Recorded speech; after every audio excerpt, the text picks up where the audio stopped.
Hi అందరికీ welcome to స్పందస్ Bommarillu. ఈరోజు నేను కరివేపాకు పొడి ఎలా చేసుకోవాలో చూపిస్తున్నాను అండి. వేడి వేడి అన్నంలోకి తింటే చాలా చాలా టేస్టీగా ఉంటుంది. చాలా త్వరగా ప్రిపేర్ చేసేసుకోవచ్చండి. ముందుగా ఒక కడాయి తీసుకొని 1 టేబుల్ స్పూన్ ఆయిల్ తీసుకుందాం. 1 టేబుల్ స్పూన్ సరిపోతుంది. అందులోకి 2 టేబుల్ స్పూన్ల శనగపప్పు వేస్తున్నానండి. శనగపప్పుని లో టు మీడియం ఫ్లేమ్లో పెట్టుకొని దోరగా వేపుకోవాలండి. మీరు ఎంత బాగా వేపుకుంటే టేస్ట్ అనేది అంత బాగా వస్తుంది. ఇది కొంచెం వేగాక పొట్టు మినపప్పు ఒక 2 టేబుల్ స్పూన్లు తీసుకున్నాను. ఇక్కడ మీకు పొట్టు మినపప్పు లేకపోతే నార్మల్ మినపప్పు అయినా వేసుకోవచ్చు. ఇలాంటి పొడిలోకి పప్పులు వేయడం వల్ల రుచి డబల్ అవుతుందండి.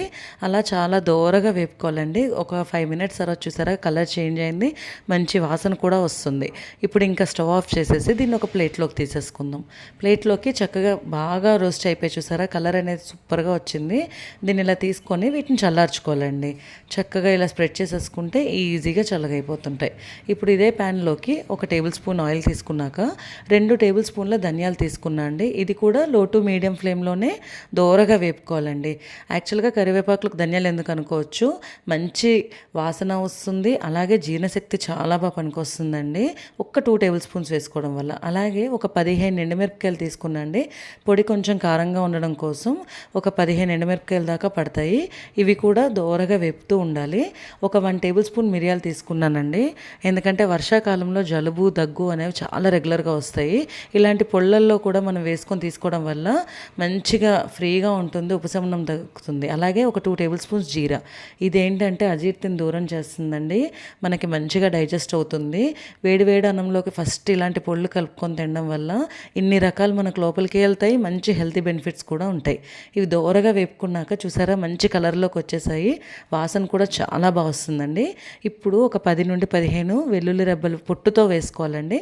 నిమ్మకాయ సైజ్ అంతా చింతపండు ఇది వేసి ఒక్క 1 మినిట్ రోస్ట్ చేస్తే సరిపోతుందండి. వాటిలో ఉన్న తేమ పోవడానికి మాత్రమే.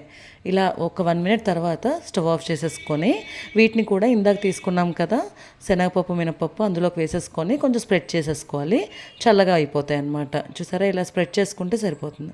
తర్వాత అదే కడాయిలోకి 1 టేబుల్ స్పూన్ ఆయిల్ తీసుకున్నాక కరివేపాకు పెద్ద కప్ నిండా వేస్తున్నా అండి. వీటిని చక్కగా శుభ్రంగా కడిగి ఆరబెట్టుకుందండి. మార్నింగే నేను కడిగేసి ఆరబెట్టుకొని చక్కగా ఇలా పక్కన పెట్టేసుకున్నది. ఇప్పుడు బాగా రోస్ట్ చేయాలండి. ఇదేంటంటే చక్కగా మీడియం ఫ్లేమ్లోనే పెట్టుకొని ఒక 5 నిమిషాలు మనం దోరగా వేపితే సరిపోతుందండి. మంచి వాసన వచ్చేస్తూనే ఉంటుంది. ఇప్పుడు వేగింది కానీ ఇంకాస్త వేగనిద్దాం. ఇప్పటికే ఒక 2 మినిట్స్లో చూసారా ఎంత బాగా అయిపోయిందో. ఇప్పుడు చూసారా అండి ఇంకా మొత్తం క్రిస్పీనెస్ వచ్చేస్తుంది, సౌండ్ కూడా వస్తుందండి మీరు వింటుంటే. ఒక్కసారి మీకు కావాలంటే ఒకటి నొక్కుతున్నాను చూసారా ఎంత చక్కగా చేతిలోనే విరిగిపోయింది, మనకు చాలా పర్ఫెక్ట్గా వేగిపోయిందండి. ఇప్పుడు వీటిని ఇందాక మిశ్రమంలో వేసేసుకొని మొత్తం అన్నీ చల్లగా అయ్యేదాకా ఆగాలండి.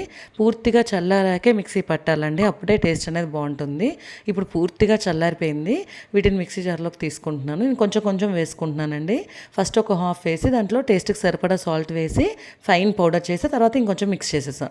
మనకి కరివేపాకు పొడి అయితే రెడీ అయిపోయిందండి. వేడి వేడి అన్నంలోకి తింటే చాలా చాలా బాగుంటుంది. మీరు ఒకసారి ట్రై చేసి ఎలా ఉందో చెప్పండి. Thanks for watching my video. By by, have a nice day.